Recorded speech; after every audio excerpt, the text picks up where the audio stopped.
We do have to wait for a few more folks to show up, but we're going to try to get started. So that everybody knows, we do have, we're informal at this point, but Mr. Phelps has to leave at 8:30. Ms. Schmitt has to leave at 8:45, so we're going to do the best we can. And we apologize. When we scheduled this, we didn't know that we were going to have a swearing in on top of everything else. So we do apologize for that. And hopefully Ms. Castro will be here in just a minute.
I ask all our guests to please take their seats.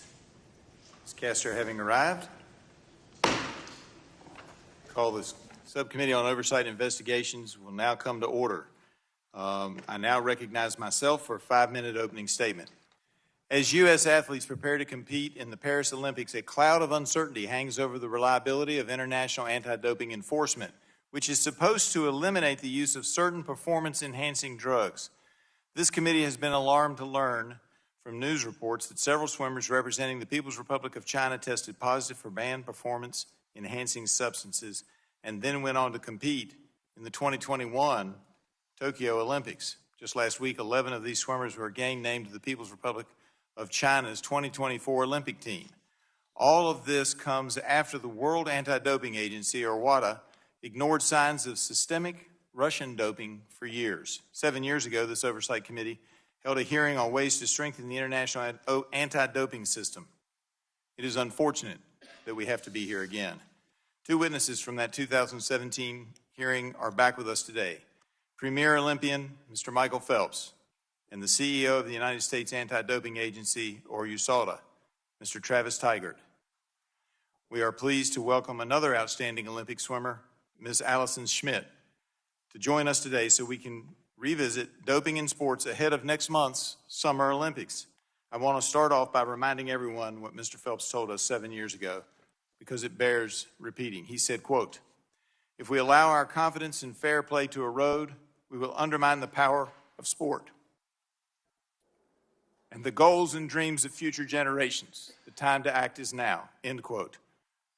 I'm glad Mr. Phelps highlighted the damage performance-enhancing drugs has on our country's youth athletes, and I'm disappointed that WADA has not seemed to heed that call.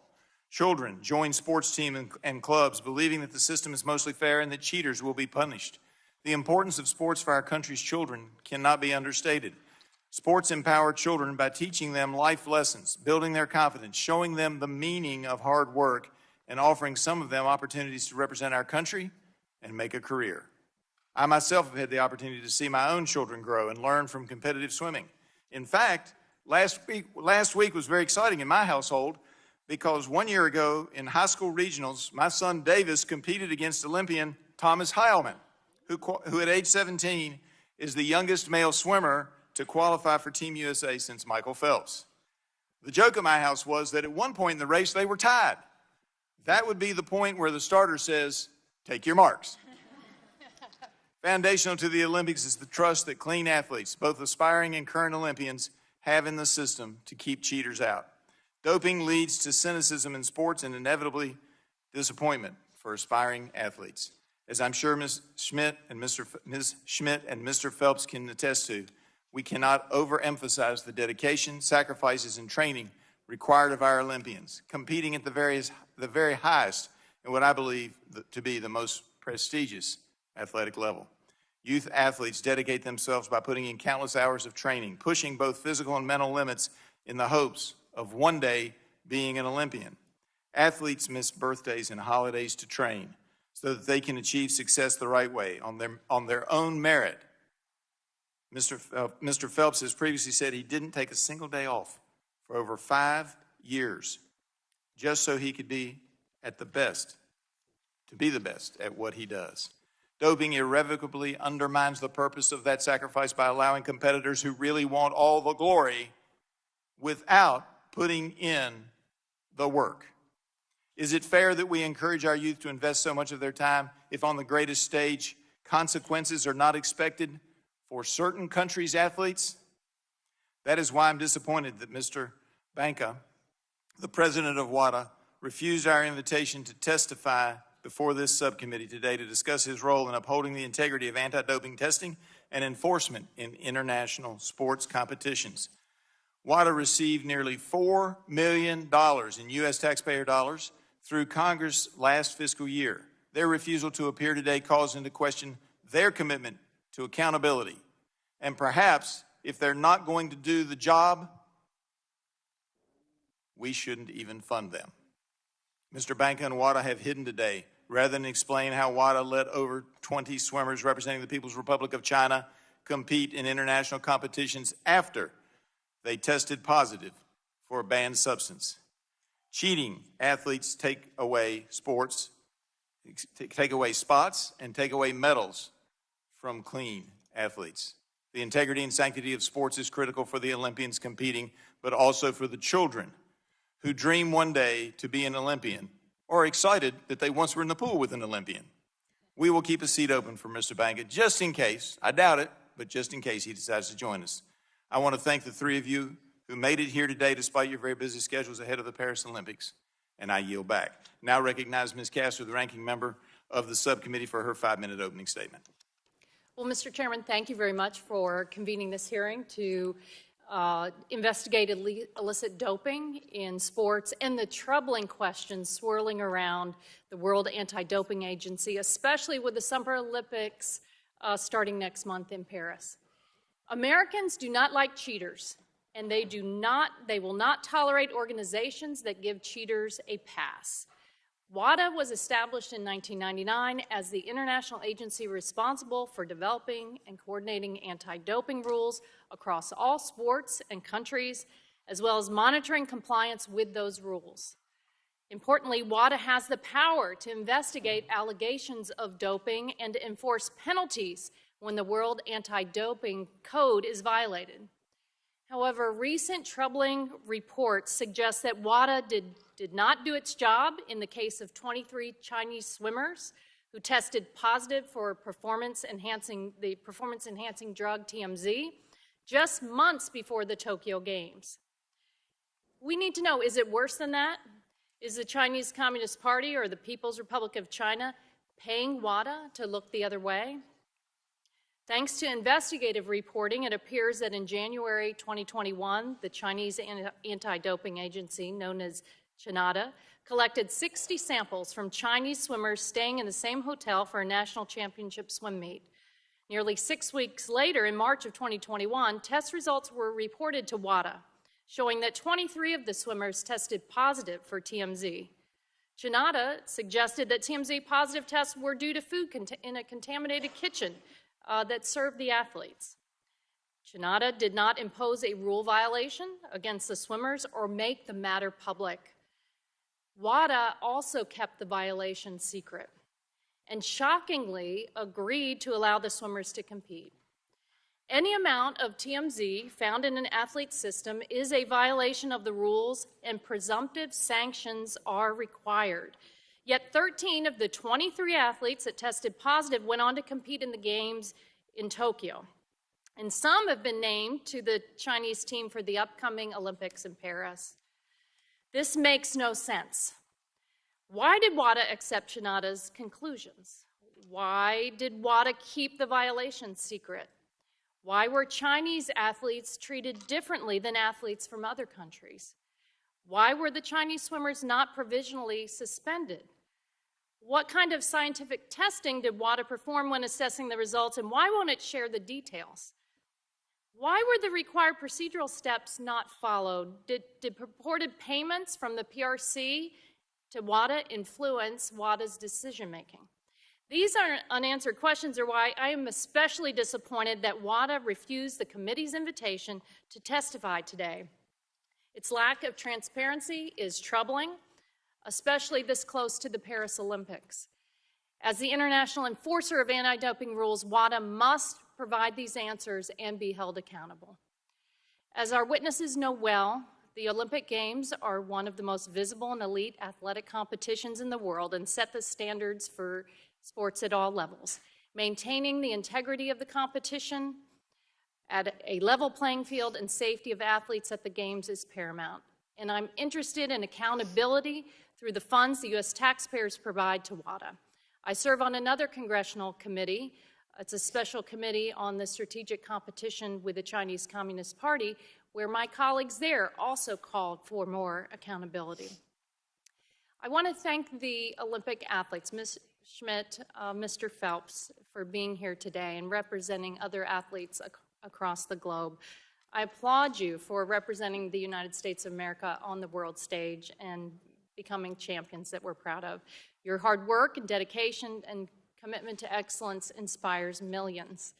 Thanks to the U.S. Anti-Doping Agency as well, Mr. Tiger, for your presence here. Your work to ensure that anti-doping rules are followed and that our American athletes are held to the highest standards helps set an example for the rest of the world to follow. True champions don't cheat. They compete fairly, and they follow the rules.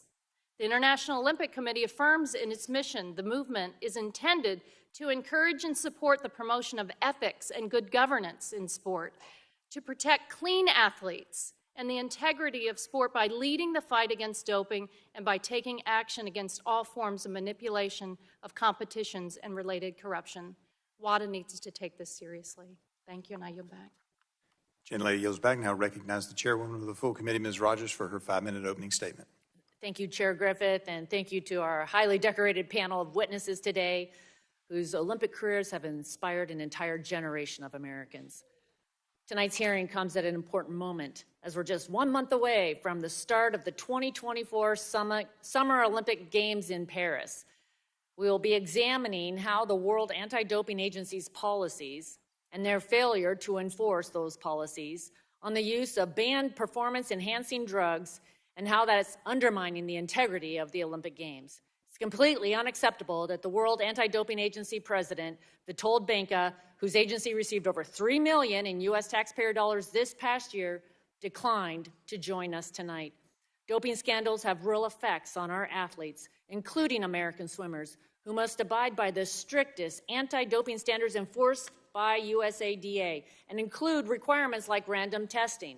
These anti-doping standards should be applied evenly to ensure a level playing field and that the best athlete wins.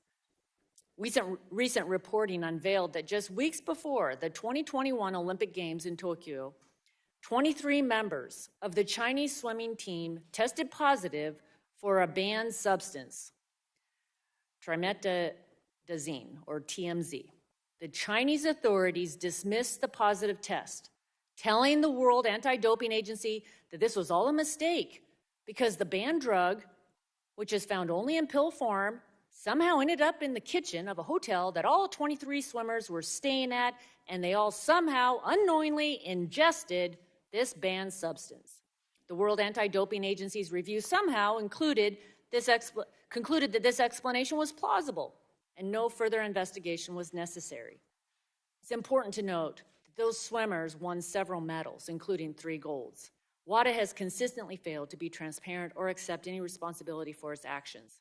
And it's not just the U.S. Congress. WADA is declining a hearing invitation from the German Bundestag that was scheduled earlier this month. How many more Olympic athletes have to lose out on winning medals and proudly singing their country's national anthem before the World Anti-Doping Agency decides to enforce its rules uniformly?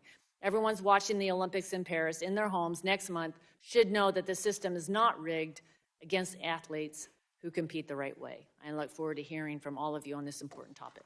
I yield back. Ms. Rogers yields back. Now recognize the ranking member of the full committee, Mr. Pallone, for his 5-minute opening statement. Thank you, Mr. Chairman. Every 4 years, the world comes together to watch the best athletes in the world compete for gold at the Olympics. And over the last couple of weeks, American athletes have been competing against each other for the opportunity to represent the U.S. at the Olympics next month in Paris. And I was thrilled to see that 2 New Jersey swimmers, Matt Fallon and Jack Alexey, earned spots on the Olympic swim team at the Olympic trials in Indianapolis last week. And the Olympics only happen every 4 years, but these dedicated athletes train around the clock, day in and day out, for the opportunity to compete. And they should be assured that the world competition is fair. So I want to thank the witnesses who are here today and demonstrate their ongoing commitment to drug-free competitive sports. Michael Phelps and Allison Schmitt are 2 of our nation's top Olympic athletes who have both dedicated most of their lives to rigorous training and incredible discipline to showcase their talents and represent the U.S. on the world stage. And both of you have made our country proud through your athletic achievements, and you continue to make us proud by standing up for clean sports. The CEO of the U.S. Anti-Doping Agency, Travis Tigert, is also here, representing an institution that works tirelessly to ensure clean competition and the integrity of sports. USADA's drug testing and educational programs are held up as examples of the strongest and most effective anti-doping programs in the world. And thank you for your important work and the example that you set. I have to note my extreme disappointment and frustration that the World Anti-Doping Agency declined the committee's invitation to testify. WADA is supposed to play a critical role in ensuring that sports are fair and that competitions are clean across the world. They were established to enforce the rules that keep everyone safe and uphold the integrity of global sporting events. It's really outrageous that WADA does not have the courage or integrity of the allegations of doping amongst Chinese swimmers that happened in early 2021, 7 months before the Tokyo Olympics. It was especially alarming to learn of WADA's role in sweeping these positive tests under the rug and allowing the Chinese anti-doping agency to ignore the rules by not making the violations public and failing to issue proper sanctions on the affected athletes.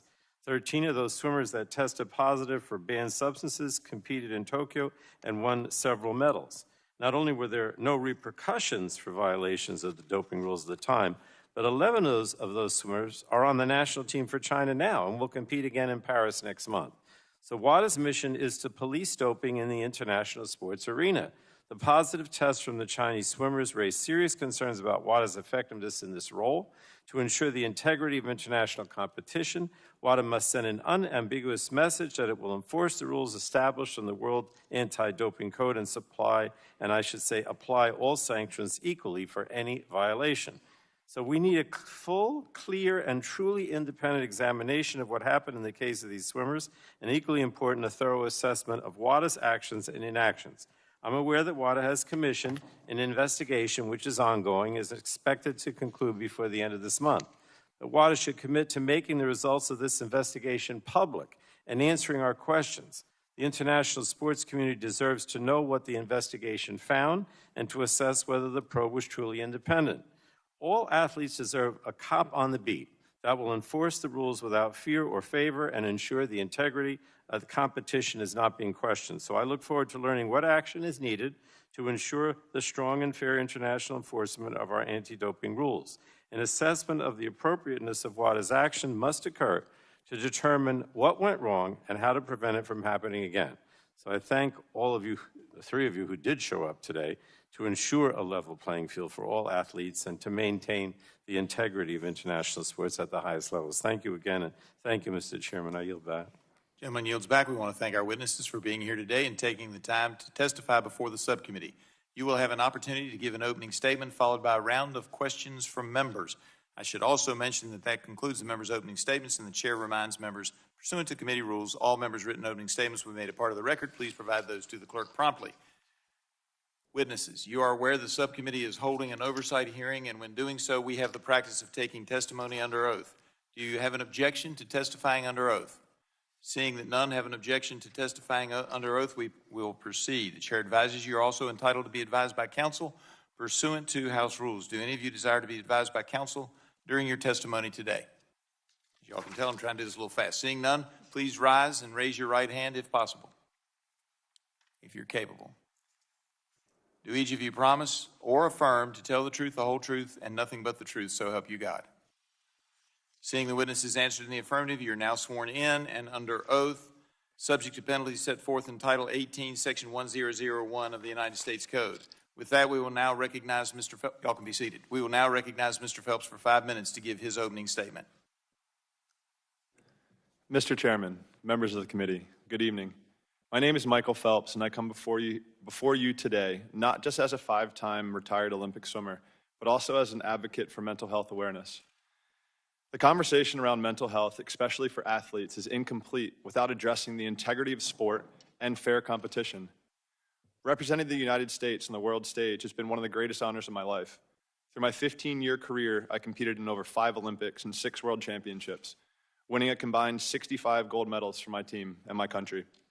My journey in the pool has taught me the values of hard work, dedication, and above all, fairness.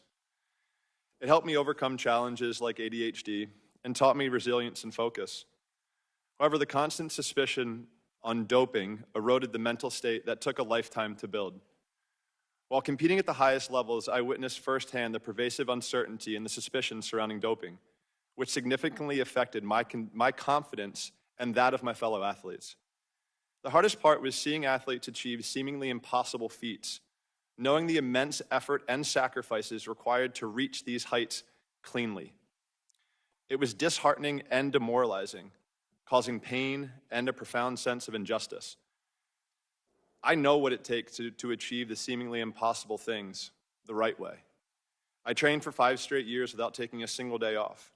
I knew that that level of my competition, an extra 52 days of practice, would be necessary to make that difference. Such sacrifice brought me to the highest of highs, also the lowest of lows.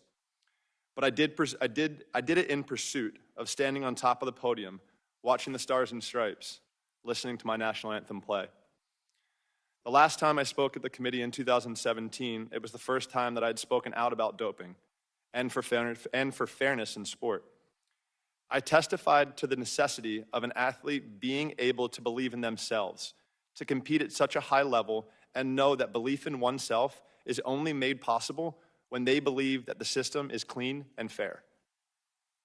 With all the sacrifices we make through lifetimes of preparation, perception of unfairness and disbelief in the systems meant to create a level playing field eroded away at the Olympic and Paralympic values and the very athletes who need the system to protect them. After my last testimony, I was truly optimistic that necessary and meaningful reform would be made towards a truly clean and fair international sports playing field. I was gratified that some reforms were put into place at the World Anti-Doping Agency, and they finally seemed to react to this committee's demand for better. But it is incredulous for me to find that myself here again today in front of the very same committee for the very same reason. In fact, if you read my testimony from 2017, every word would still ring true. Sitting here once again, it is clear to me that any attempts of reform at WADA have fallen short, and there are still deeply rooted systemic problems that prove to be detrimental to the integrity of international sports and athletes' rights to fair competition, time and time again. For the well-being of athletes, it is crucial that we take the necessary steps to address these issues. I urge Congress to use its considerable leverage with WADA to make the organization independent and effective. It can't reasonably be a coincidence that USADA has yet again succumbed to the pressures of international sport. Close friends were potentially impacted by USADA's failure to follow its own rules in investigating the nearly 24 positive tests on Chinese swimmers. Many of them will live with the what-ifs for the rest of their lives. As athletes, our faith can no longer be blindly placed in the World Anti-Doping Agency, an organization that continues to prove that it is either incapable or unwilling to enforce its policies consistently around the world. I will conclude in this. I was once a kid with a dream. By continuously showing up and putting in the work, I was able to make my dream a reality. But I was only able to do that because I had faith that I was being given a fair shot on the world stage. Swimming changed my life, and I have been working ever since retirement with my foundation to continue to expand the sport, to continue to change the lives of future generations, to show them that they can achieve any dream that they want to. I have moved on to the next chapter in my life. I'm now a husband and a father. But it is imperative that we keep the book open for those who wish to be next. If the international sports world continues to have its integrity impacted by failures at WADA, the next generation isn't going to be able to have the same belief that I once had in the system. So with this, I urge you, the members of Congress, to engage in the fight against doping. We can uphold the values and fairness and integrity that are the cornerstone of Olympic and Paralympic sports. Let us work together to ensure that every athlete, regardless where they are from, has the opportunity to compete fairly and achieve their dreams. Thank you for your time and the attention on this critical issue. I'm confident with your support, we can make a difference. Thank you very, very much. I now recognize Mr. Tigert for his 5-minute opening statement. Thank you. Good evening. I want to thank this committee for the opportunity to be here as well. Once again, we find ourselves at a critical juncture for the soul of sport. Fairness, integrity, two fundamental principles of why we play sports, are under attack. We must ensure that the World Anti-Doping Agency, WADA, is held accountable and does the job without fear or failure. And now is the time to do that. The need for change could never be greater, especially since the U.S. is hosting many international competitions here at home. 2026 FIFA World Cup, 2028 Summer Olympic Games in L.A., most likely the 2034 Winter Olympic Games in Salt Lake City. Allison and Michael, they speak for the countless athletes out there who are dismayed with the current crisis at WADA. A crisis caused by WADA's decision to allow China to sweep under the rug 28 positive tests on 23 athletes for testing positive for a potent performance-enhancing drug. We view athletes and their powerful stories as our guiding light. They're our North Star. That is why we have been so outspoken. Athletes from around the world, including Chinese athletes, have been betrayed by the system. Mr. Chairman, when will enough be enough? Clean athletes have seen this WADA horror show before. In 2017, in front of this very committee, Michael Phelps and I called for change then due to WADA's inept handling of the Russia state doping scheme. In that destructive affair, WADA hoped to just pacify Russia and put the whole saga in the rearview mirror. Now, thanks once again to courageous whistleblowers in the media, we all know that on the eve of the 2021 Olympic Games, WADA allowed China to disregard the rules and bury 28 positive tests. These swimmers were the elite of the elite. 13 represented China in the 2021 Olympic Games. 11 have been named to the team for Paris that will compete in just a few weeks. At that 2017 hearing, WADA at least had the respect to show up and answer questions. They testified that they needed more to do the job. Well, they got more. They got a big investigations team. They got a 60% bump in their budget. A big part of that increase came from U.S. taxpayers because we are the single highest government payer into the World Anti-Doping Agency. We can all understand why the world's athletes are incensed that WADA did not even open an investigation into the outrageous claims that China found a potent prescription-controlled drug somehow mysteriously found its way into a hotel kitchen and into these athletes' samples. On top of that, these positive cases came just 9 months after WADA closed an investigation into allegations of systemic doping in China. They met with this whistleblower who defected from China. They found her to be credible.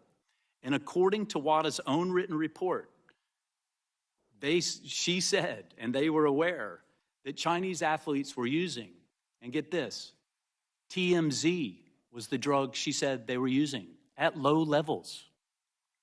What is worse, Mr. Chairman, is that WADA has repeatedly said they would do nothing different. They would act the same way today. So what can Congress do? 3 things at least. First, ONDCP and Congress must demand, subpoena, or even condition our funding on making the entire China dossier public.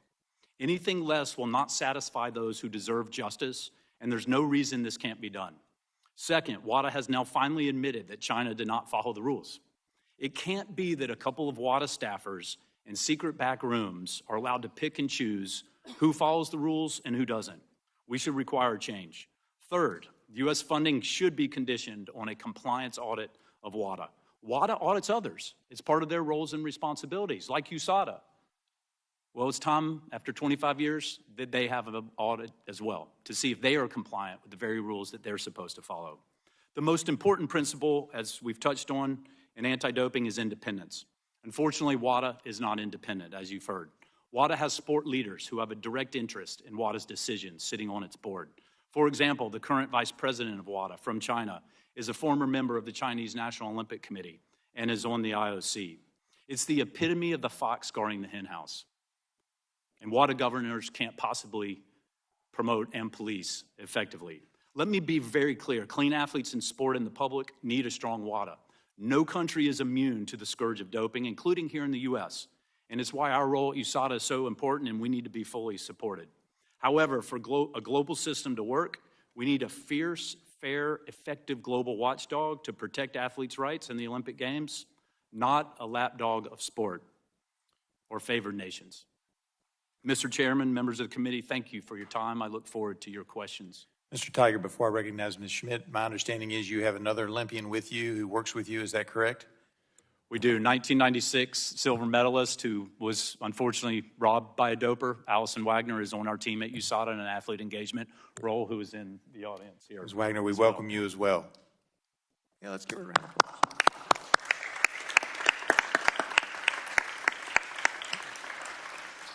Ms. Schmitt, you're recognized for 5 minutes.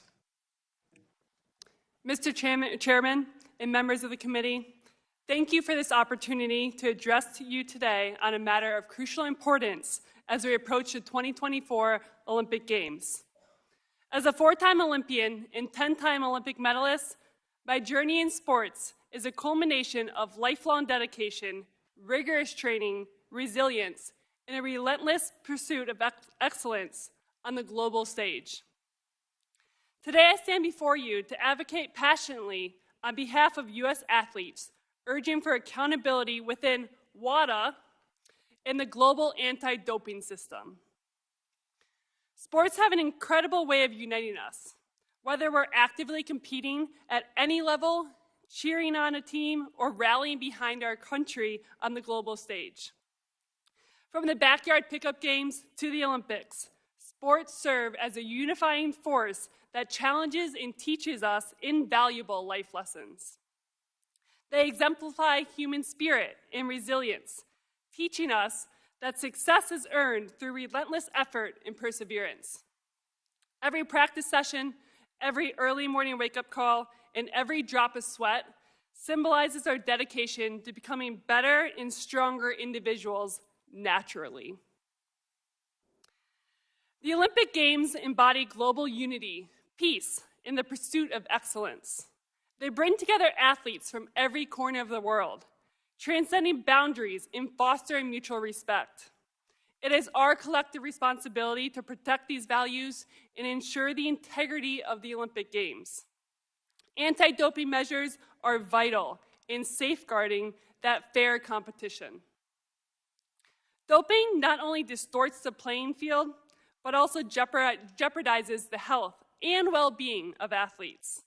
Furthermore, it sends a harmful message to our children and future generations that winning at any cost is acceptable and that shortcuts are permissible. As Olympians, we adhere to strict protocols. From filling out forms to update our whereabouts every hour of the day, avoiding every topical cream, supplement, and even cold medication, just in case it could test positive. The sacrifices we make to maintain equity in sport are immense. These efforts are rooted in a belief that fair competition is worth every sacrifice. At the Tokyo Olympics, my relay team took silver to China by 0.4 of a second, with all podium athletes under the world record. We raced hard. We followed every protocol and accepted our defeat with grace.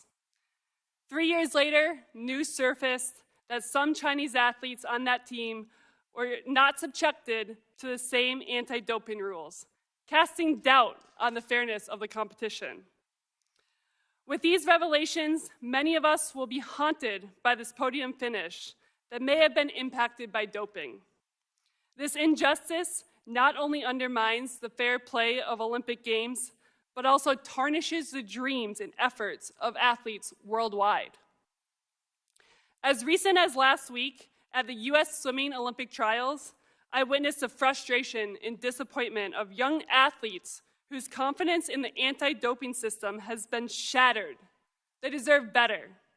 They deserve a level playing field where success is determined by talent, hard work, and dedication, not by banned substances. I urge you to join me in holding WADA and the global anti-doping system accountable. We must demand consistency and transparency in enforcing anti-doping regulations across all countries. Let us ensure that future generations of athletes experience the purity and honor of standing on that podium, hearing their national anthem, and knowing that their achievements are untarnished. Doping should not be the story of any Olympic Games. We should be celebrating those athletes. We believe there needs to be reform in WADA to ensure headlines as soon as next month in Paris and in LA 2028 are not related to doping scandals. Thank you, Mr. Chairman, and I look forward to your questions. Thank you very much, and I thank you all for your testimony. We'll now move into the question and answer portion of the hearing, and I will begin the questioning and recognize myself for 5 minutes. Mr. Phelps, welcome back. I'm glad that you've graciously agreed to appear before us again. I'm sorry that things haven't changed, but hopefully this time we'll make some change. Some of the ideas that Mr. Tigert put forward included an independent board where nobody can sit on the WADA who is connected with any country's Olympic committee. You think that's a good suggestion? I think some of the things that Travis is asking for is here is very doable. And I think, again, we need to hold them responsible. You know, this is something that has been shown time and time again, going back to the 70s, the 80s, the 90s, right? And now we are in 2024 and we're still having the same thing. So they need to be held responsible. They need to be almost on a separate island by themselves. But we also need all of these the rules on the playing field need to be equal, period, right? And not only the rules, but when they're investigated, they need to be investigated the same way, and every violator receive the same consequence no matter the nationality. Isn't that what your testimony is about? Correct. And I'll share this. So there was a stat back in 2016 when I was swimming that I had, over 150 drug tests during that year. There were other delegations as a whole that were having 30 or 40. That's for all sports. I was getting tested 100 to 150 times myself in a year. Everybody needs to be that same way, right? I don't care where you're from, everything like that. It just needs to be a level playing field. Thank you. Ms. Schmitt, you actually said in your written testimony some of the odd things that happened in order for them to get testing to make sure that the test was being done legitimately that were uncomfortable. I would recommend people read your written testimony. I'm not going to make you talk about that in front of us today, but it was interesting. Mike. It's what we signed up for. Ever since 2007, when I was pulled into the USADA drug pool, I signed up for testing, and that requires showing up unannounced and having to pee in front of them. That requires us pulling our pants down below our knees, pulling our shirts up to our breasts, and having them watch the pee come out. So as graphic as that is what we signed up for clean sport, and that's what we will continue to do to fight for this clean sport. Thank you. I have to ask that when you found out some of your competitors in the Tokyo Olympics had tested positive, did you feel like a sucker for having undergone all the scrutiny that you've just described? I stay in my lane. There are 7 other lanes, and I know that I have always competed clean. I leave it to the power of WADA to show up and do their job and keep supporting our athletes. they're not doing that. They have not supported us, and they're not showing up to continue to show that there is clean sport. So as an athlete, I know that I am clean, and I stand up every time on those blocks knowing that I'm going to do the best I can because of the hard work and the sweat and the tears that were poured into that. On your relay team, am I correct to assume that not everybody on the foursome had gotten a gold somewhere in their career before that time? The one that came in second? Somewhere in their career, they had a medal. Not everyone had a previous gold medal in the Olympics, but there was gold medals on that Olympic team. Yeah. And I would like to point out that when we did finish, they only drug test the first place team and the world record team. And as silver medalists, all four of us were asked to be tested, and we were tested in case of a positive test from the winning team. Very good. I yield back now. Recognize Ms. Castor, ranking member, for 5 minutes of questions. Thank you. Thank you for your very direct testimony. I think the average person expects, as we head into the Olympics and an international competition, that there is a level playing field and the rules apply across the board. Are you saying that there are different testing protocols for different countries, Ms. Schmitt? Unfortunately, I don't know that true answer. I can speak on the fact that I have been in other countries and have been at competitions that have been tested. It is not the same protocols that we have had here at USADA. That's your testimony, correct? Correct. All of my tests are public record, so you want to go on and see how many I've been tested, how many times I've been tested, you can. And I know for a fact that isn't across the board for every other country in the world. Isn't WADA supposed to set those ground rules for all Correct. competitors? Yes. And have they not even followed through with the consistent testing protocols for each country? And they're supposed to monitor compliance on that? Supposed to, yes, ma'am. So, Ms. Schmitt, talk to us about the testing. You've gone into a little bit of detail, but what does that, Mr. Phelps said that he operated under a constant suspicion of doping out there. What's your mindset as you go through the testing, and how frequent is it? And get into a little more detail just on the frequency and the type of testing. I can say I have had hundreds and hundreds of tests since I've been in the pool in 2007. And that's all the way up until 2022, a year after the Tokyo Olympics. I was being tested, and I have never had a positive test, and I have always been willing to have tests at any time. You said that's to ensure fair you said fair competition is worth the sacrifice of doing that. Yes, it is what I knew at 17 years old, 16 years old, that I was signing my privacy and my rights away for fair sport and clean sport. And that's what we were working for, and that was my dream as a little kid, is to be in a level playing field. And as an adult in competing, I know that I was not in a level playing field, but I knew that I was clean myself, and I had worked for every record or medal and yard that we did. We're proud of you for doing that. Thank you. Mr. Phelps, so that you said that when did you become aware that the rules were different as you headed into these international competitions? And you said that constant suspicion of doping was kind of impacted you along the way. Sure. I mean, if you go back, we were talking to Allison Wagner here, who swam in 1996. There were doping allegations and positive tests in 1992 and 96 and 2000 from the Italian team. 2004 from the Greek team, 2008, I don't know, 2012, I'm sure there was something, then 2016 you have the Russians, right? And now we have the Chinese all over again. So for me, it is rather frustrating that over time, I never have felt like I was competing in a clean field.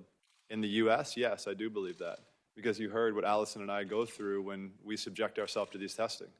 Now, there are times where I would be blood and urine tested twice a day, one by USADA, one by WADA. And they could be within a 30-minute window. They're taking 4 to 6 vials of blood. every time they test. After every single world record I ever break, same thing. Vials of blood, and then urine. It's not the same for everybody else. How short-sighted is it to undermine the integrity of an international competition like the Olympics? If scandals like this proliferate, then what happens to fair competition and in the interest of the public and all of us? It's a great question, and honestly, I think if we continue to let this slide any farther, the Olympic Games might not even be there. You know, I think there could be a possibility where, you know, there are other avenues that people try instead of trying to do it the right way. And as a kid growing up, again, you heard my dream was to wear the Stars and Stripes and stand on top of that podium and listen to my national anthem play. And I will tell you what, over a 20-year career, I got to do it a lot, and it was really awesome. But also, like Allison said, I outworked any single human on this planet, and that's a fact. And that's why I got the results that I got. And for me, I don't want kids growing up thinking that it's only doping and cheating where you're able to do these unfathomable things. Because people told me my whole entire life I would never amount to anything. I use that as motivation. In my career, I guess I won a couple gold medals, so it was a good career, and I had fun doing it. But for the future, again, this has to change, and it has to change now. Thank you. Each one of us has been a little boy or a little girl who has had a dream. Now, Michael and I have had a dream in this sport and in the Olympic space, and to be robbed as a little kid that there is not a clean playing field and a fair playing field, that's robbing little girls and little boys of their dreams. Well put, and now recognize Ms. Rogers for her 5 minutes of questioning. Mr. Phelps, the last time you testified before this committee, 7 years ago, you testified, quote, "For me as a father now, I don't know what or how I would even talk to my son about doping in sports. I would hope to never have that conversation, and I hope we can get it clear and cleaned up by then." Mr. Phelps, has the problem of doping in sports been cleaned up where you can tell your sons that athletic competitions are fair and clean of cheating? No. From your standpoint, what is preventing competitions from being fair and free of illegal performing enhancing drugs? I think lack of level playing fields, lack of rule following across the board, right? You know, I mean, you heard the schedule that we have to give every hour of every single day. They have to know exactly where we are. USADA knows exactly where we are. And again, we are okay with that. If everybody else is doing that, then that's what I want, right? I want to be able to stand up to the block with somebody next to me and be like, all right, cool, this is me versus you. It's not me versus you and 7 other drugs. So, yeah. So would you just describe how vigorous a little bit the U.S. anti-doping agency testing standards are and just how often you were tested throughout your career? I would say on an average, I was tested 4 to 6 times a month, sometimes more, depending on if I was competing or not. When I was competing, it was pretty much every single session. It was the random testing, which again, I'm okay with. And yeah, I mean, it's you know, sometimes it's at 6 o'clock in the morning and we're getting up out of bed on our day off in Colorado Springs, knocking on the door, we have to do a drug test, fine, no problem. But it's literally, I mean, for my whole career, I'm probably one of the highest tested athletes that we have. Is that fair to say, Travis? Yeah?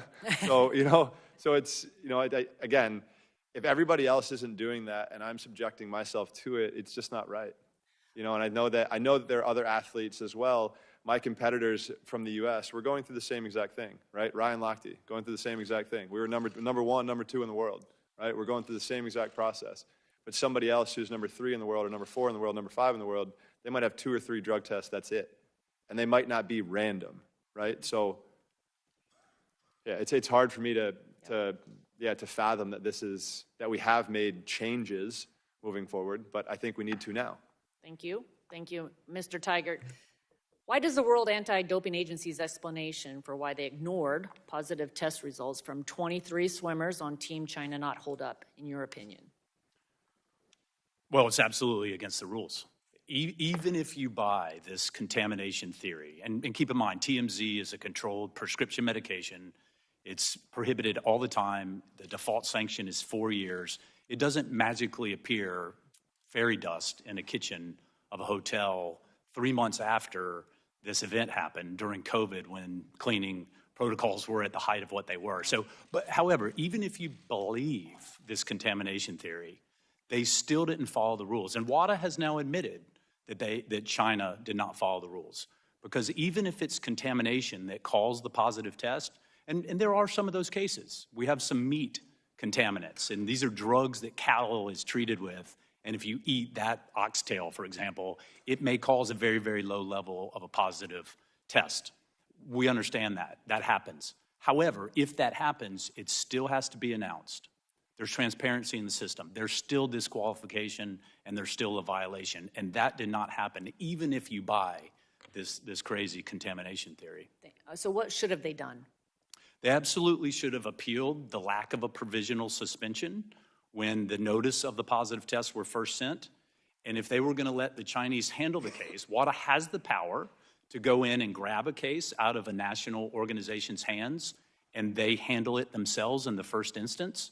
And they probably should have done that when they saw that China wasn't giving their athletes due process. There was no B samples. They didn't give notice to the athletes. There was no provisional suspension, which is mandatory.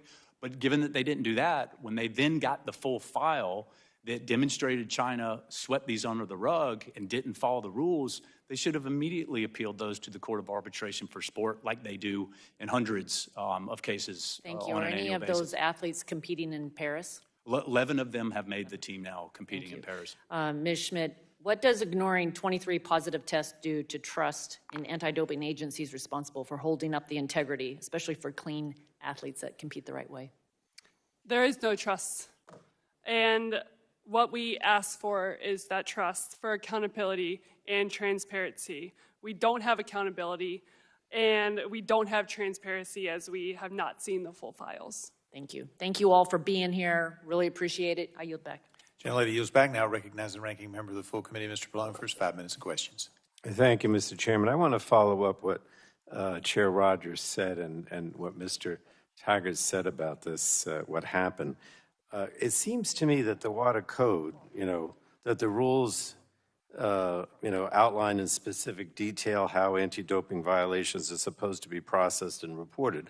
The problem is they're not enforced, or they weren't enforced, and the lack of transparency. So if you, Mr. Taggart, just again explain quickly what would have happened in your opinion, or what should have happened in your opinion, following Shinada's receipt of the positive test, which of course we didn't know about because there was a lack of transparency. But what should have happened following the receipt of the positive test from these 23 different Chinese swimmers in January of 2021? Yeah, given that this drug is such a potent performance-enhancing drug that's banned at all times, not just during the competition, but you can't take it during training because it can help you during training for recovery and cardiac efficiency, which is critical to performance at an event later. They should have immediately provisionally suspended the athletes, take them off the playing field. That's mandatory under the rules. That was not done. WADA has the appeal right when anti-doping organizations like China in this case fail to impose a mandatory provisional suspension.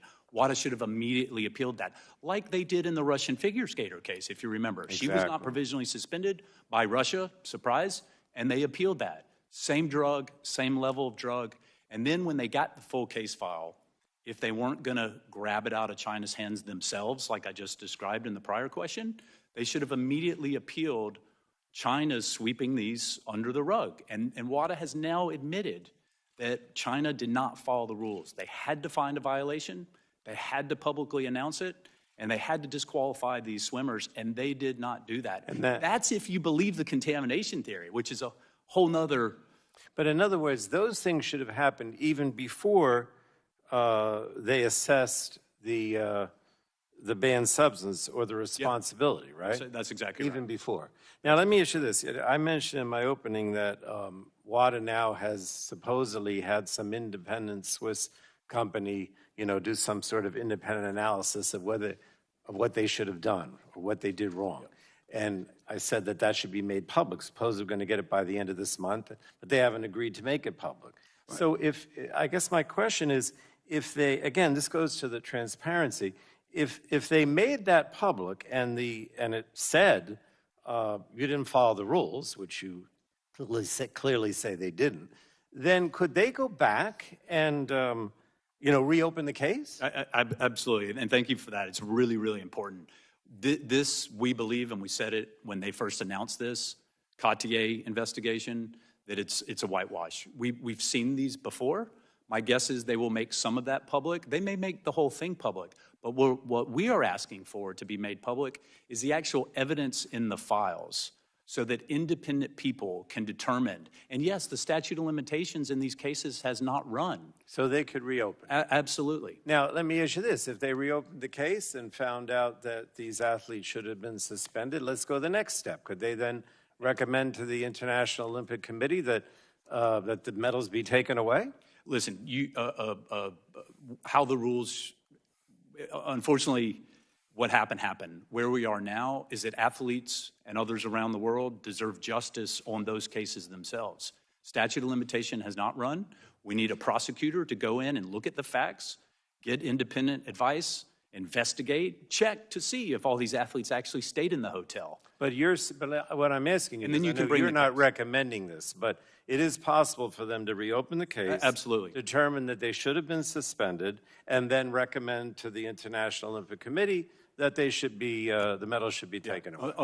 Under the rules, once that legal process has been followed, then it's automatic disqualification if there's a suspension put in place, such as the Valieva Russia case where she's been suspended, got a 4-year sanction. Now our athletes are moving from silver to gold in the figures. And the International Olympic Committee could then determine that and say they have to follow what the Court of Arbitration for Sport would say. But the athletes deserve their due process. Let's make no mistake about that. The Chinese athletes, that was robbed of them at the time. But the statute of limitations has not told. And if there are violations that deserve something longer than just a disqualification and an announcement, then that can still be put in place. That's one way of achieving justice. And maybe setting an example, that we're going to take these medals away and you shouldn't violate the rules. Congressman, that's why we have been pushing so hard from the very beginning for an independent prosecutor to get access to the cases themselves. Not a report that WADA does, but the actual evidence in the cases. Interview the whistleblowers, which was not done, and determine whether or not it is fair to bring cases against those 23 athletes, and if a sanction, the 4-year default sanction, should be put in place, or if it is contamination. And listen, if it is contamination and the evidence proves that, USADA, myself, we will be the first to raise our hand and say, you know what, that's contamination. Sorry, you got silver medal and you should be happy with it, but you weren't robbed. But until that happens, this will haunt our athletes and athletes from around the world for the rest of their lives. Thank you, Mr. Chairman. Yields back. Went over. Now recognize the gentleman from Kentucky, the chairman of the Subcommittee on Health, Mr. Guthrie. Thank you all for being here. And I'd like to address this to Mr. Phelps and Ms. Schmitt. My understanding is athletes who are doping on banned substances do everything they possibly can to avoid the regulators and not get detected. I know, and I appreciate both of you standing here and saying that everything you've done has been because of your hard work. That's admirable. I appreciate it. But I know you've been around some people who have probably or know of situations. And could you share some of the ways athletes try to hide the fact that they're using bad substances, or they try to trick testers and regulators? And also, so how do they do it? And based on your experiences, are cheaters often a step ahead of the regulators? You can go. I mean, I don't really know how to be honest, right? I would assume, I've heard back in the day with I guess there were just pills that were administered. I'm talking like this is Icarus, like way back then. Like people were just giving pills and you're just going and drinking and that's it. Like you don't ask questions. Other than that, like I have no idea. I don't know where to get it. I don't know I know nothing. I mean, I did what I do best, and that was work as hard as I could every single day and stare at a black line and sometimes talk to it every now and then, but you realize it doesn't talk. We'll understand that, but sometimes understanding how people get around the system helps us figure out how to fix it. Yeah, I mean, I would assume there are masking agents, right? This might be a question better for you than me, but I assume there are masking agents that people can do this or that, or I'm not the You right just don't person know, you're to not ask. familiar. Yeah, Well, it's no, good that sorry. you're not, but I hope maybe you heard secondhand. Have you heard anything secondhand how that would work? never heard anything, but I mean, we have finished thousands of yards of practices and have felt bricks in our arms. We've woken up for 5:15 a.m. practices, diving in the water at 5:15 with sore bodies, with legs that we have to walk backwards down the stairs because they feel like jello. So, like Michael said, if I have ever heard of anything, we would go right to USADA. So people who get away with doping are just, the regulators are not regulating. I mean, there's not a way around it. Either they're just not checking them. Is that what you're, that's what I'm Listen, trying to get I would say, and we should take some consolation, right, that whistleblowers have come forward and exposed deep state-sponsored doping in Russia. Holy cow, that's been exposed, and that was not dealt with as effectively as it should have been. I guess that's what I'm trying to expose. These are intentional regulating agencies that just allow it to happen. Here is the problem, is that the global regulator that's supposed to be the global referee to ensure that every country is being held to the same standards, we now have another example. Russia was one. We now have another example that whistleblowers in the media, just like Russia, exposed of them not doing the job. So there were positive tests. It's not being able to mask, to sum up, and I'm going to go ahead and yield because I know we're against a time for you, a couple of you guys and others want to. But so to mask it, to sum it up, is that they're not been able to mask their doping. Are these regulating agencies, China and Russia, we know, are allowing it? More importantly, the World Anti-Doping Agency is turned their blind eye to them allowing it. You got it. All right, you got thank it. you. And Russia and China have been too big to fail in their eyes, and they get a different set of rules than the rest of the world does, unfortunately. I'll yield back. Gentleman yields back. Now recognize Ms. DeGette for her 5 minutes of questioning. Thank you so much, Mr. Chairman. I'm the co-chair of the bipartisan and bicameral Congressional Olympic and Paralympic Caucus. And my constituents and I are very proud that USADA, the U.S. Olympic and Paralympic Committee, and so many Olympic athletes call Colorado home. I will apologize for the 6 a.m. wake-ups, but, you know, that's out of my hands. As you heard from this panel, we had a hearing in 2017 when I was the ranking member of this subcommittee about, and Mr. Tygart and Mr. Phelps were here, about the revelation of the systematic doping among the Russian athletes.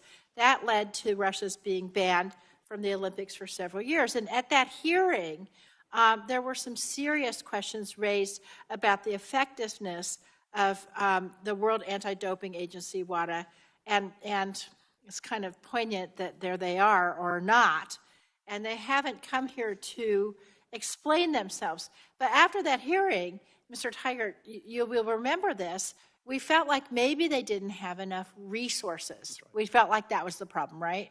Yep. And so the U.S. now contributes nearly $4 million in dues to WADA, right? Yes, ma'am. And that was in response to the concerns about their ability to finance themselves, right? That's right. But how does our contribution compare to other countries' dues paid to WADA?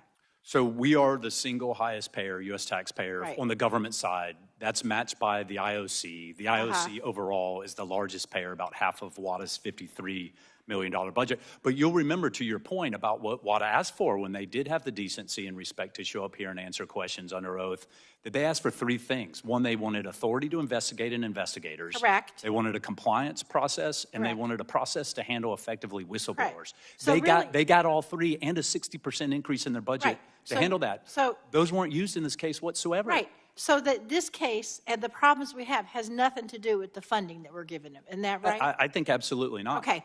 Now, I also found out that in 2018 and 2019, coincidentally, China paid WADA nearly $2 million more than their required annual dues payments. Remember that? Overpayment? Unfortunately, I do. And now, as we now learn, that was right before these doping investigations.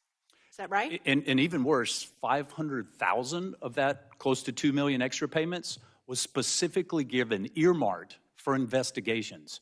And now knowing that they didn't open an investigation into these cases, I'm not suggesting, I don't have evidence of a quid pro quo. You don't have to suggest anything. I think we'll just let that sit there. The optics and the perception of fairness and being objective, unbiased is horrendous and incredibly troubling. Okay. Another development since the 2017 hearing was the Rodchenkov Anti-Doping Act, which was a bill I co-led in the House with some other people, actually signed into law. That law makes it a crime to engage in a doping scheme at any international sports competition that is broadcast in the U.S., sponsored by a U.S. company, or in which U.S. athletes participate. Mr. Phelps, do you know about that law? No. Okay. I don't. And I'm not going to. But do you think a law that would do what I just said would be helpful for athletes who dope? I do, yeah. I mean, because they're replicated, or excuse me, there's something that happens, right? Like, they're going to get punished for it. Like, right now, people are just getting away with everything. You know, there are people who are still testing positive that are still having the opportunity to compete internationally. Right. What? Not from the U.S., though. No, not from the U.S., no. Right. But from all over the world. And how is that possible? Right. Like, it just makes no sense. I'm one that if somebody does test positive, I would like to see a lifetime ban. Cut and dry. Right? Like, and obviously to Travis, you know, what Travis is saying, you have a lot of contamination issues. Obviously, things happen. But if somebody is going out of their way to single-handedly cheat, go. Lifetime ban. Yeah, lifetime ban. What do you think, Ms. Schmitt? I agree and echo what they're saying. I think there should be a zero-tolerance policy. Internationally. Yes. Thank you. Thank you all for coming. We may have to have you back again, I can imagine, but we will continue to chip away at this. I yield back. Thank you. Thank you all for everything today. Thank you so much. Recognize Mr. Duncan, Chairman of the Energy Sub, for his 5 minutes of questioning. Thank you, and I'll thank Ms. DeGette for that information. That was, wow. I want to discuss what the World Anti-Doping Agency cited as to why they didn't have to investigate the 23 Chinese swimmers who tested positive. First off, is any of this normal? I mean, if you worked at WADA and one day you get over 20 positive tests, all from one country, in this case China, in a 1 week span, is that a normal day at the office, or would this have raised an eyebrow or two? Mr. Phelps? It does raise an eyebrow because I think for 3 years nobody said anything about it, right? So that's kind of bizarre. I mean, do I believe there is doping in sports? Of course. I mean, you've heard me say I don't believe I've ever competed in a clean field. So I think there is doping across the board, but I don't know. It's not normal, and it absolutely should have raised the reddest of all flags to the tallest of all 20 from one country in 1 week. Absolutely, particularly for this drug that less than 9 months earlier, they met with a whistleblower who defected from China, who they found credible, told them that they were giving low levels and undetectable levels of this very drug to their athletes to cheat. Wow. So how that didn't result in an immediate investigation, immediate grabbing of that case to be prosecuted effectively is why we're here. Yeah. And why we need answers. That's why we're here, Mr. Phelps. Is it still the same where if one delegation has 4 drug tests, they skip the next Olympics? Is that right? Depending on the sport. But okay. Because throughout, when I was swimming, I was always under the, like, if 4 of our athletes tested positive in one Olympic, or one quad, 4 swimmers test positive in one quad, we're done. We can't compete in the Olympics. They had 23. They competed in that Olympics, and they have the opportunity to still compete at this Olympics in Paris. Wow. And don't think for a second, if I may, that is a terrible day if you're WADA to receive notice of 23 positive tests. They were going to have to likely gut the Chinese swim team going into the 2021 Olympics. Why didn't they? As well as 2022, China was going to host the winter. This is the question. This is what we're asking. Like Russia, are they too big to fail? And that's why you turned a blind eye and allowed them to not follow the rules and sweep these positive tests under the rug. That's the very question we are here for and want and need answers to. I agree on the lifetime ban. Aside from the Russian doping scandal, have any of you ever heard of over 20 positive tests not being investigated? I got a no from Mr. Phelps. Ms. Schmitt? No.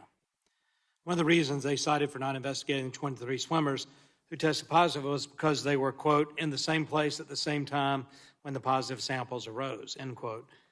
Can each of you tell me if that is a good excuse not to investigate over 20 cases? Listen, in our Lance Armstrong case, The team stayed together so that they could dope together.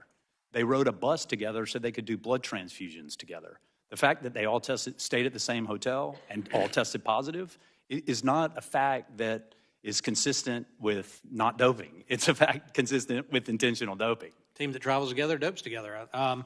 Would COVID-19 restrictions have prevented the World Anti-Doping Agency from effectively and thoroughly investigating these positive tests? I would just say 3,500 athletes in February of 2022, so just a few months later, came into Beijing and competed in the Winter Olympic Games without any problem.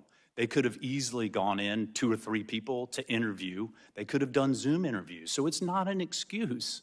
Athletes don't want an excuse that COVID prevented them from lifting a finger. They didn't even open a factual investigation. They've acknowledged that. And COVID and the fact that it might have been difficult to get into China during that time because everywhere was difficult to get into is not a valid excuse that answers the questions for why athletes weren't held to the same rules. Yeah. I'm a former athlete, and I want a level playing field as you do. I've got a little bit of time left. Ms. Schmitt, do you want to add anything? Do you have any comments you want to add?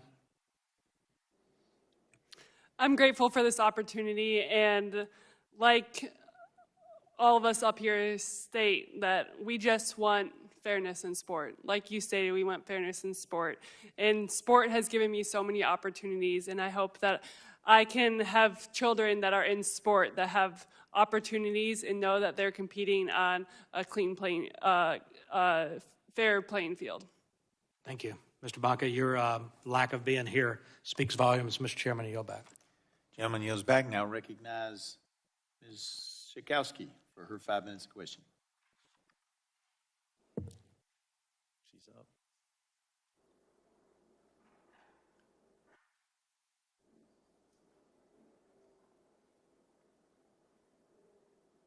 There we go.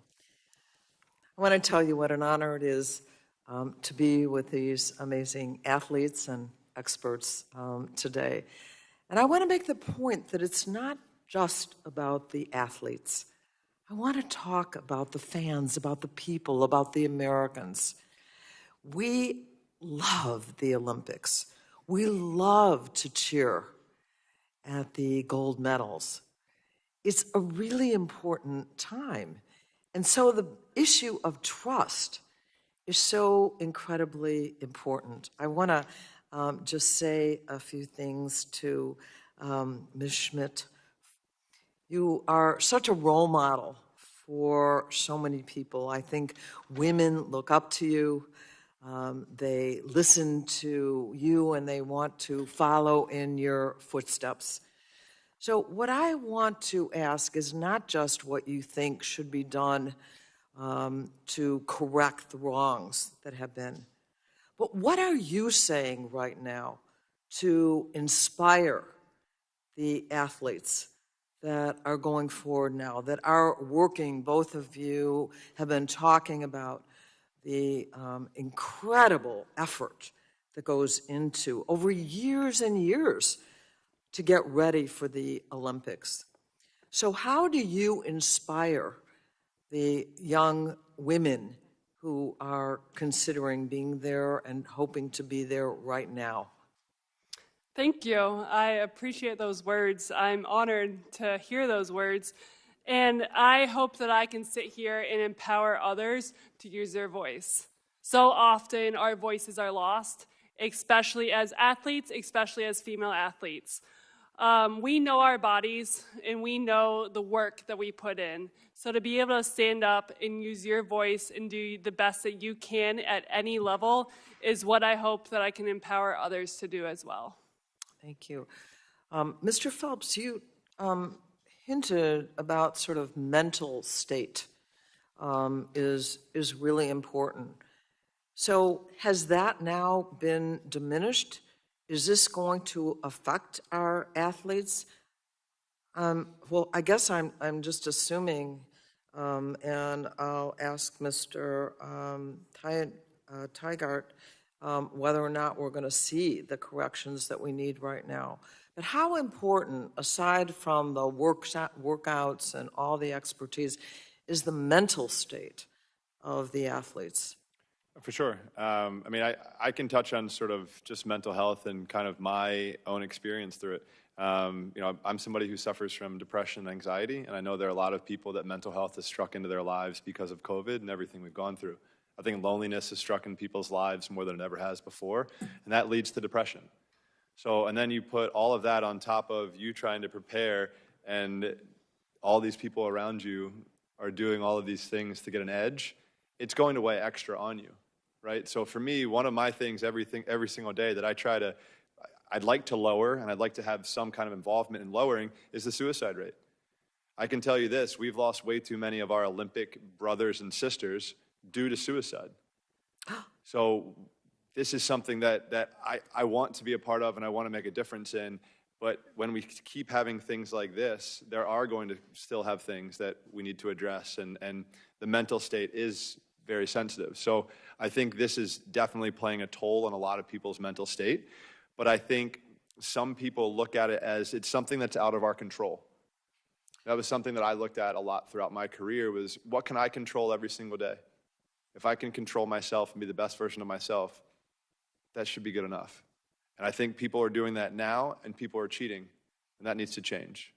So I think that's why we're here today, trying to fight for that change for the next generation. Well, there's certainly bipartisan support here, but Mr. Tygart, is this going to happen in time during these Olympics right now? The window is closing. I think back when this first was exposed and we called for the independent prosecutor to get justice in the 23 cases, there was time, but this close to the games, I'm afraid there's not. And unfortunately, the World Anti-Doping Agency has dug its heels in, has said they would do this all over again. They would not change. So the likelihood that this self-selected review that they have going is going to result in anything of material outcome that will be beneficial for getting to the truth, I'm sorry to say, but I'm highly, highly skeptical that it's just going to be the whitewash that we predicted. And so no. But this cannot die just because the Olympic Games come, because it's a pattern of behavior that we have seen going back to at least Russia in 2014, 2015, when it was first exposed by whistleblowers in the media, not by WADA, to get this fixed, particularly given these events are coming to the U.S. like never before over the next 10 years. Well, I have a grand nephew who has aspirations to be a swimmer, and I want him to feel trust. Thank you. I yield back. Gentlelady yields back. Now recognize Mr. Palmer for his 5 minutes. Thank you, Mr. Chairman. I want to go back to a point raised by Representative DeGette about the fact that China gave an additional $2 million to WADA, but they did that right before clearing the athletes, but there was also something else that took place right after they gave the money, and that was International Olympic Committee member Yang Yang, Chinese committee member, was elected vice president. She was just in 22 reelected to her second three-year term, and it raises serious questions in my mind about the fact that I think WADA has been compromised, and particularly in clearing the 23 swimmers. They relied on the Chinese anti-doping. I think their assertion was that they had collectively been exposed to a banned heart medication. Mr. Phelps, do you consider WADA an effective regulator for Olympic athletes? I don't have many positive things to say about them. All right, and we're going to stop the clock for just a second so we're not eating up your time. Mr. Phelps has given me the signal that he has stayed over graciously, but he has now got to leave. Did you want to introduce your guests who are with you this evening before you have to leave? Well, first of all, I'd just like to say thank you for having us back, and thank you for addressing this issue. We hope we don't come back in 7 years, but we know that you guys will fight with us if we do. So I just want to say thank you again for having you guys in our court, to doing what's right. And second, this is my better half, my wife, Nicole, and number 4, this is Nico, my little child behind us. So thank you all so much. And Mr. Phelps, I was going to tell you, my neighbor was Rowdy Gaines, and he was a pretty good swimmer too. Sir, yes, sir. I just spent time with him covering some of the Olympic trials, and we'll be over in Paris covering it together as well. The only negative I have about Rowdy was he was an Auburn swimmer. Yes, yep, yes, sir. Played football at Alabama. But he's a great guy. Yes, yes, sir. Y'all did a nice job. Thank you so enjoyed much. it. I appreciate everything. Thank you. And I was talking about the other time, not today particularly, when you were on doing the trials.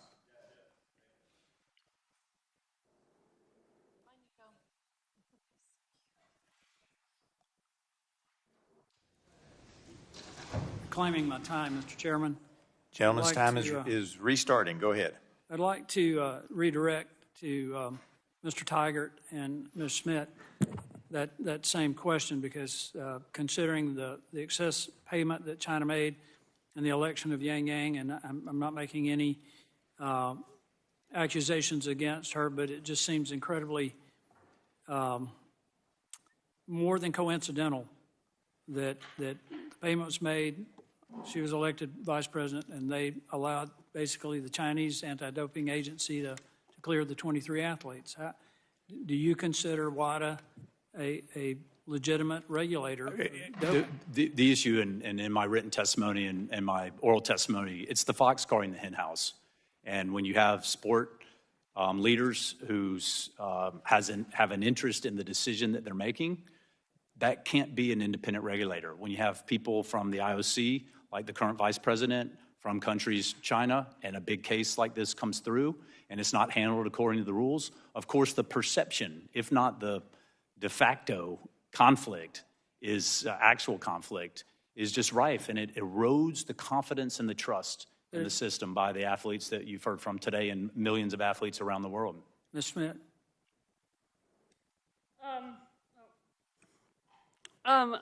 The first thing that comes to my mind is the mental health, especially in this China situation. It comes from both sides. I'm a huge advocate in mental health, and it comes from the China swimmer side of the pressures of hiding cheating and the pressures of that. And then it comes from the clean athlete side of being robbed from those victories and never having to be able to celebrate those victories at the time that we competed. Let me be a little more direct about this. China is exerting enormous influence in a number of agencies, whether it's WADA, World Health Organization, other agencies. And I'm concerned that it's not the athlete's decision to take these drugs. And these drugs may give them an advantage, but it's also going to have some serious health consequences down the road because some of these performance-enhancing drugs impact the heart. It increases the capacity of the heart, and down the road, they're going to have some real issues. Have you, and you mentioned suicide, Ms. Schmitt, some of that may be because of the effects of having taken these PEDs. Go ahead. It's holding that standard. It's coming from, for us as U.S. athletes, it's coming from USADA, and to knowing that we're responsible for what we're putting in our body. And like I said, it's empowering ourselves to know what we're putting in our body, empowering ourselves to use our voice. My question, since my time is limited, is are there countries, and in this case China, forcing their athletes to take these drugs? Because what I would say is we absolutely, and we can't be naive that some of these countries, we saw it with the Russia state-sponsored doping affair, they see sport as an extension of their foreign affairs. Exactly. And it is a war to them, and they want to win, and they will use their athletes as their soldiers on the playing fields of the Olympic Games. No, it's not and we about, can't be naive to that, and it's exactly why we have to have a strong global referee to ensure that those countries don't gain an advantage that they don't deserve under the rules. Yeah, it's not about competition, it's about supremacy. And they're willing to risk the long-term well-being of their athletes in an attempt to defeat all other nations in competitive sports. So I just think we're at a situation now, Mr. Chairman, where WADA there's a serious question as to the legitimacy of the organization, and I think it's going to impact the long-term future of Olympic sports. I yield back. Gentleman yields back. Now recognize Mr. Tonko of New York for his 5 minutes of questioning. Thank you, Mr. Chair, and thank you for the opportunity, and thank you to our witnesses for being here today. I want to echo my colleagues and register my disappointment, great disappointment, that the World Anti-Doping Agency refused to attend tonight's hearing. I would like to discuss how WADA handled the case of Russian figure skater Kamila Valieva. There are several similarities with that case and the case of the 23 Chinese swimmers. Following a positive test for TMZ in December of 21, Ms. Valieva was provisionally suspended before being cleared on appeal by the Russian anti-doping authorities. WADA appealed that decision, and in January of 2022, Valieva was found to have committed an anti-doping violation. Her penalty was a 4-year suspension, backdated to December of 21. Russia's gold medal was stripped and awarded to the U.S. Mr. Tigert, good to see you. I'm interested in understanding why WADA appealed in the Russian case, but not in the case involving the 23 Chinese athletes. Can you explain the key differences and similarities in the handling of these cases and indeed their significance? And if we could cut there, Ms. Schmitt has indicated that it's time for her to go. Are you able to stay longer, or are you ready to go?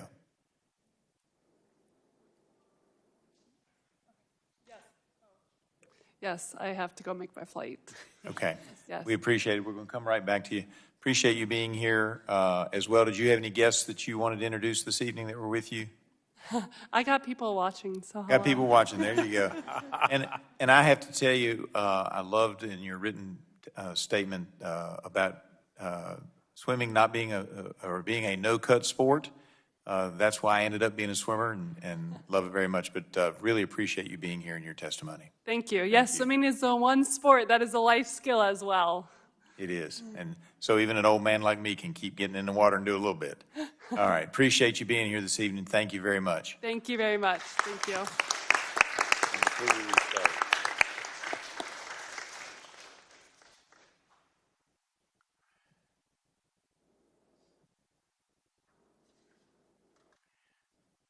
Mr. Tigert, did you need Mr. Tonko, before I turn the clock back on, did you need him to repeat his question? I don't. I think I got it. So the similarities or the contrasts in WADA's handling of Valieva, very similar, if not identical facts. Low level of a potent drug that's prohibited at all times. The default sanction is 4 years. They appealed the lack of a provisional suspension in that case. They did not do that in these Chinese cases. We don't know why. In that case, when she was exonerated, although Russia even announced it, they didn't find a violation or give her a suspension in those cases. Russia even announced it.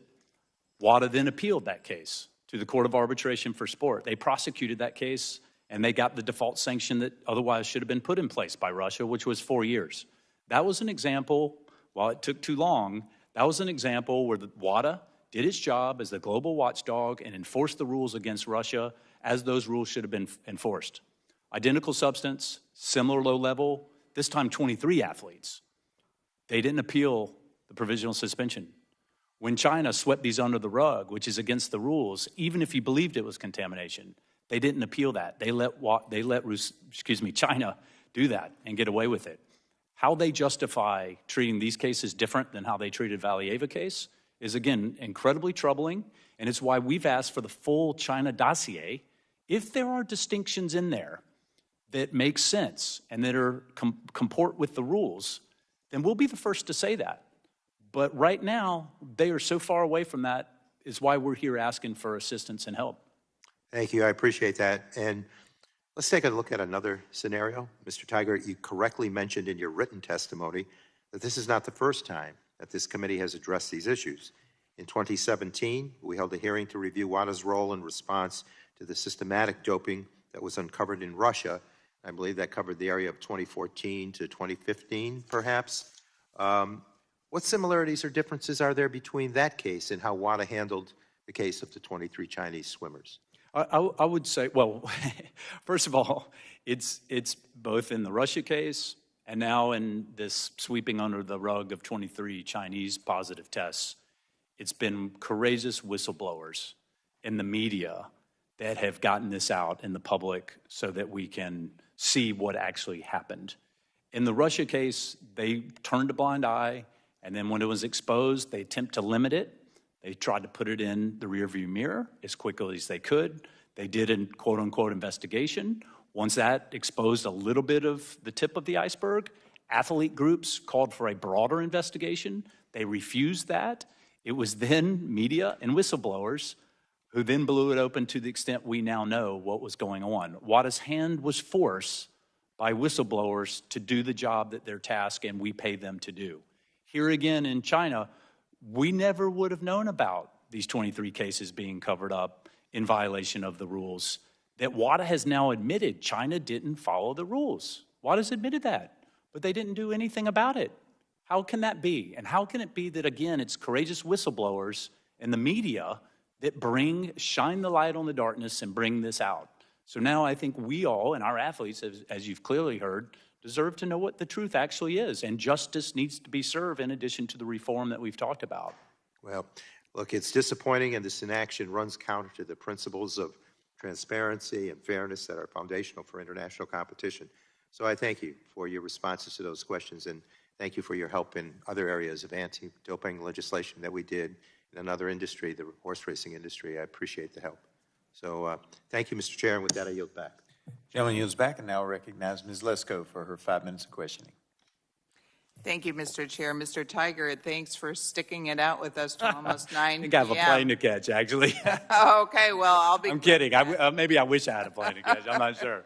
Well, if Mr. Phelps would still have been here, I want to put on the record that I want to thank him for his contribution to the Arizona community. He helps ASU swim team.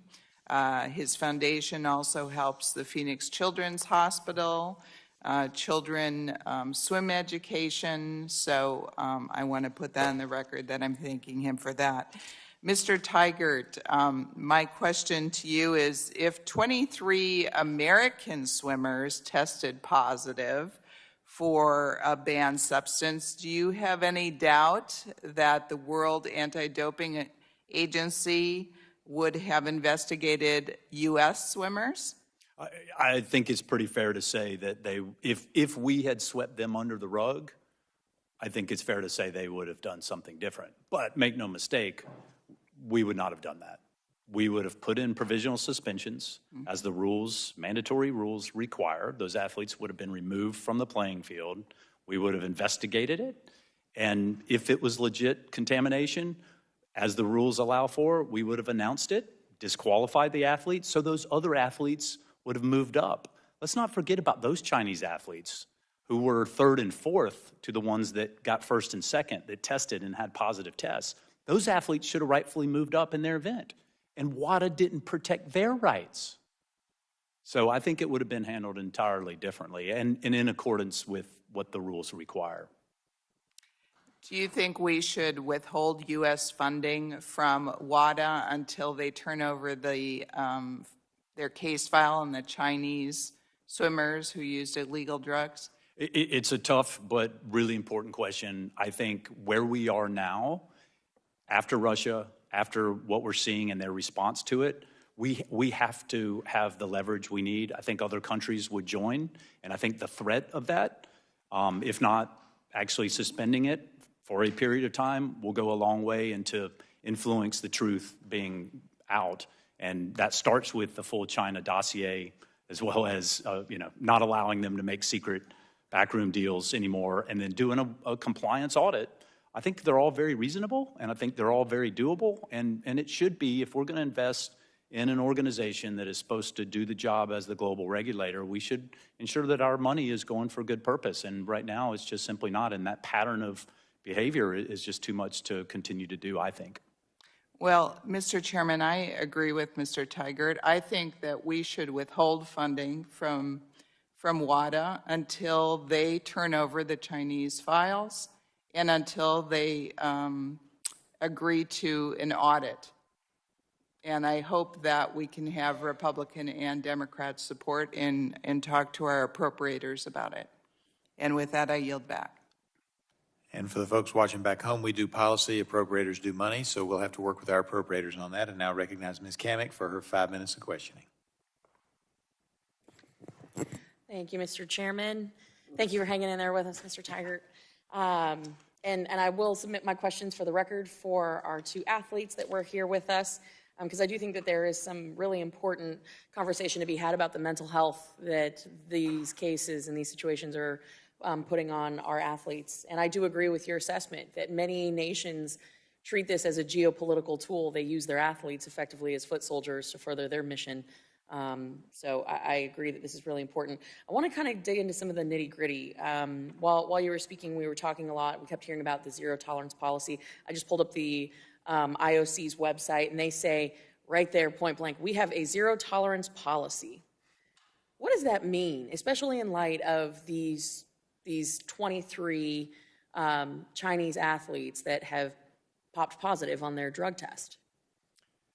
I think it's good PR.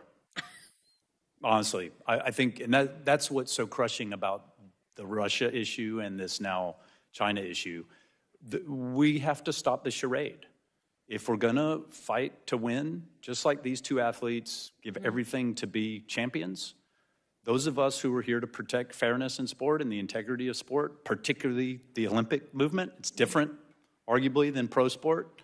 Right. We have to win this battle, not just attempt to give the appearance that we're for zero tolerance, for example, or a lot of testing, for example. Right. We actually have to go out and try to win this for athletes. So what is the relationship then between WADA and the International Testing Agency? They put out a very flowery press release talking about how they're ready for Paris. What exactly is that relationship? How do the two collaborate? Yeah, so WADA, has an observer board seat on the International Testing Agency, but they also oversee them and the sports that the International Testing Agency runs. The IOC created and funds and has governing positions on the International Testing Agency. That said, they are definitely an improvement from what was there before, and they will be involved, hopefully in partnership with us, when the games come to LA 2028, and we hope to work effectively with them. WADA does not test. And it's sometimes a misnomer. They oversee the groups that test. Right. The International Testing Agency, along with USADA, CHINADA in China, USADA in Russia, WADA oversees us. WADA has to make sure we comply with the rules. And the people who are testing, they're called the doping control officers? Is That's that correct? Right. So what is the nationality of these DCOs that come and test these athletes on a regular basis? They can be from all over. Is it more national? Are American DCOs testing American athletes, or is it kind of a hodgepodge?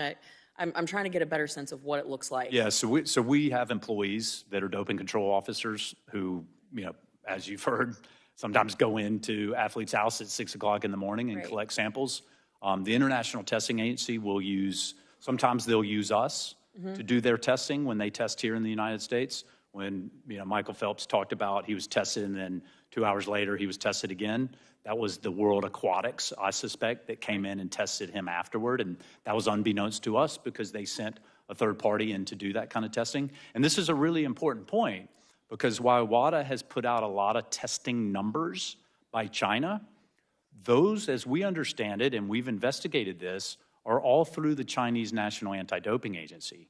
They don't have third parties that come in and do the testing. They're solely relying, as we understand it, on the Chinese Anti-Doping Agency, and they're only using the Chinese laboratory. We're here in the United States. One, we have 2 labs. 2, we allow foreign testers to come in and test in the U.S. if it's not a test that we're performing. Well, and shouldn't that be a redundancy that the IOC adopts as just good standard practice? It's a good check. It's a good check and balance. So, I mean, the vetting, is there any vetting of or standards that are established by WADA for the DOCs? There is a international standard for testing and investigations that all doping control officers have to go through, and it's a full background check. Here in the U.S., all of ours are Safe Sport certified, which is not the case around the world, unfortunately. Something that we're obviously very proud of, given the crisis and saga there and the victims that were deeply affected. Ours are employees, so we background checks, all of the things that you would do to ensure that the folks that are going in to test are actually trustworthy and can do the job at the level that they need to do the job. Is there a follow-up standard, though? So it's kind of like you pass the background check and then you're off to the races, no pun intended. But is there continual follow-up of, are these people compromised? Because, I mean, this is, at the highest levels. Is there any follow-up with these DCOs along the way? Yeah, for sure. For at least here in the United States, I couldn't speak to what happens necessarily around the world, but there's evaluation, constant athlete feedback, correction if there's, conformities, minor conformities that need to be dealt with, but constant oversight to make sure we've got the best people in the trenches doing that kind of work, because that's the first leg of the testing process. If you have bad collections, if you give advance notice, then it's only as good as, ultimately what you're going to collect, which athletes can find ways to defeat the system if they're given that advance notice. I'm getting the signal that my time has expired. I have some remaining questions that I will submit for the record. Thank you for your time and for appearing before the committee today. We appreciate it. I yield. Gentlelady yields back. Now waiting on to the committee, we recognize Ms. Barragan, who's been here since the beginning, for her 5 minutes of questioning. Well, thank you, Mr. Chairman, and thank you to the committee for allowing me to wave on today. As a kid, I was a swimmer myself. My mother almost drowned when she was a kid, so she made sure that all of her kids would have the opportunity to learn how to swim. And once a year, I would perform in a big competition. And so as a kid, you watch the Olympics and you watch swimming. And it's so inspirational to see our athletes do this and perform. And we don't really understand or know the sacrifices that are made. And to hear today about those sacrifices and their dreams of standing on the podium and wearing the stripes, which is so patriotic, us as members of Congress who represent the United States need to do all we can to make sure we have their back and that they know we have their back. And that they do that and they know that so that they continue to compete and push to make sure that America is at the top of that podium. Mr. Tygart, you have told us a lot that has been very helpful. You mentioned, and we talked a little bit about how China has paid an additional $1.8 million to the World Anti-Doping Agency.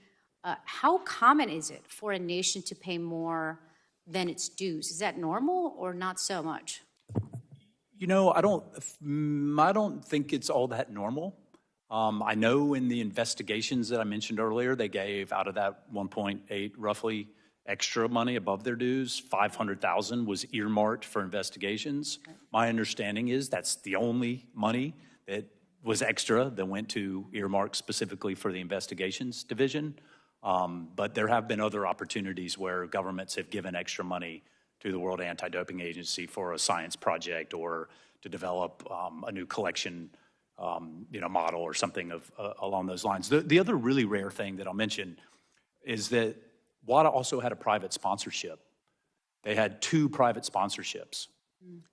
This one that I'm referring to was with the Chinese sporting good manufacturer, Anta, that also has a sponsorship with the Chinese National Olympic Committee, as well as the Chinese National Swim Team and Swim Federation. So you can, obviously, the perception of the conflict, whether it's direct extra government money or it's a private sponsorship, which until now, and questions have been asked, no one's known what the value of that sponsorship was and what type of money. If it was money, they now say it was value in kind and shirts or clothing was given for some of their staff. But we haven't seen the detail of that. And the optics of that just erodes the confidence, once again, the trust that athletes have. And again, I'm not saying there's a quid pro quo there, but clearly the perception of a conflict and having money on the one hand extra and sponsorships and then allowing China to sweep these tests under the carpet is incredibly troubling. Right, and you've spoken quite a bit about some of what you would do. One of them you mentioned was a subpoena. And as a country who gives the most money, I would think that would be something that we would do, that we would say, hey, if we're going to give you money, you've got to be here and answer questions. So thank you for bringing that up. You also brought up conditioning money. How would you condition the money? You talked a little bit about disclosure of documents and audit. How would you draft that? Just for our guidance on going back, as mentioned, to talk to appropriators, what kind of conditions on the money would you place? Fantastic and incredibly important question. When Russia happened, the taxpayer money that went to the White House Office of National Drug Control Policy, it was seen as a contract that had to be paid. Congress changed that. It's now discretionary. ONDCP, the director, Dr. Gupta, who sits on the executive committee at WADA, he and that office has the power to pay the money or not to pay the money. We would recommend very strong language in the reporting of that money and condition the payment of that money on the 3 things that I asked for, and there may be additional things that can be asked for, and make sure that the White House office, adheres to how Congress expects its taxpayer money to be spent, and ensure that we're spending it in the right ways. And make no mistake, we need and have to have a strong WADA, and maybe we need to pay more, but we should not continue to pay bad money after bad money when we've seen this pattern of behavior happen. Well, great, thank you. I represent a district in Southern California, and so my district is going to have the Olympics come there, and swimming will be there, and so I'm super excited about it. But we don't want to have this hanging over our head either. We don't want to have athletes second-guessing the competition. And to hear today the athletes talk about the mental health impacts is something that is not talked about very often, and something that we need to continue to focus on and make sure that we're addressing this. So thank you so very much for all the witnesses and for the committee. I appreciate it. Thank you very much for your questions. I'm now going to recognize Ms. Castor for a few wrap-up questions. If you can stay with us just a couple more minutes, we're almost done. Thank you, Mr. Tiger. Thank you, Mr. Tiger. 2 just simple questions to wrap up. And thank you for recognizing the whistleblowers and the investigative reporters who have helped bring some of this to light.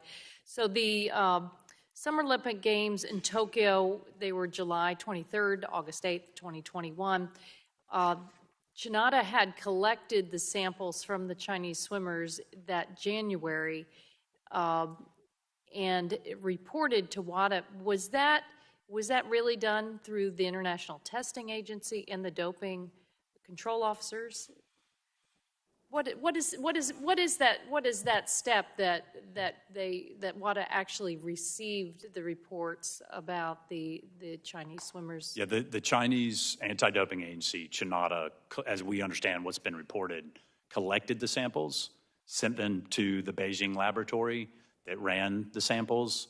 They were positive for these low levels of TMZ. They reported those as required into the ATOM system.